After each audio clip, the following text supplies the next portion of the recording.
In the final part of this interview, Ben tells us how much he loves East Hampshire, but how he's ready for his next adventure. What's the thing you're sort of most looking forward to? Is it just embracing the kind of island living, or is it making the money, or is it just having fun? Or... The money thing is the thing that people bring up all the time. Yeah. And the money, to me, I would go and do literally that job free of charge. If it was a job out there and it was offered, I'd go and do it and pay someone to do it. Don't tell because them the no, of course not. Keep that to myself. But it's the experiences. Yeah. They are things that money can't buy. I can't go out there unless I want to pay millions and millions of pounds to do all these opportunities within this 6-month period, and to be basically flown from one place to another, or on a boat from one place to another, or kayak. Is just so many different islands out there and so many experiences, and having the chance to do that with my girlfriend is the most appealing thing to me about it. It really is. Last year, driving around Africa, there was something new around every corner.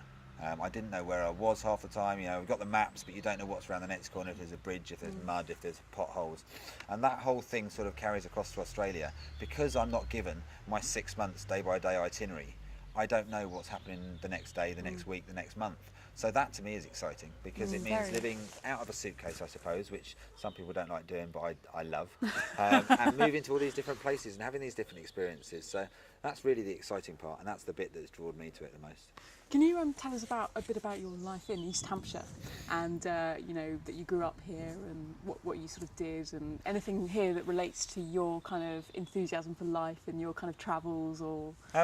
I've always, since '86, lived here in Hampshire, whether it's been here for the last sort of 3 or 4 months with Mum and Dad in Ropley since I came back from my expedition, or generally over in Petersfield. That's where my friend's base is, that's where my work base has been. And I went to school in Alresford, I went to college in Alton.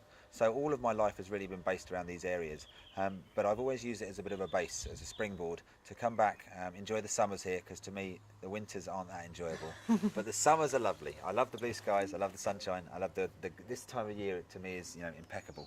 So to come back here and then travel off to other parts of the world, you really sort of learn to think about what's good about home, and when you come back in a different season to the one that you left in, you suddenly remember, wow, it's amazing seeing the green of Hampshire and the rolling hills.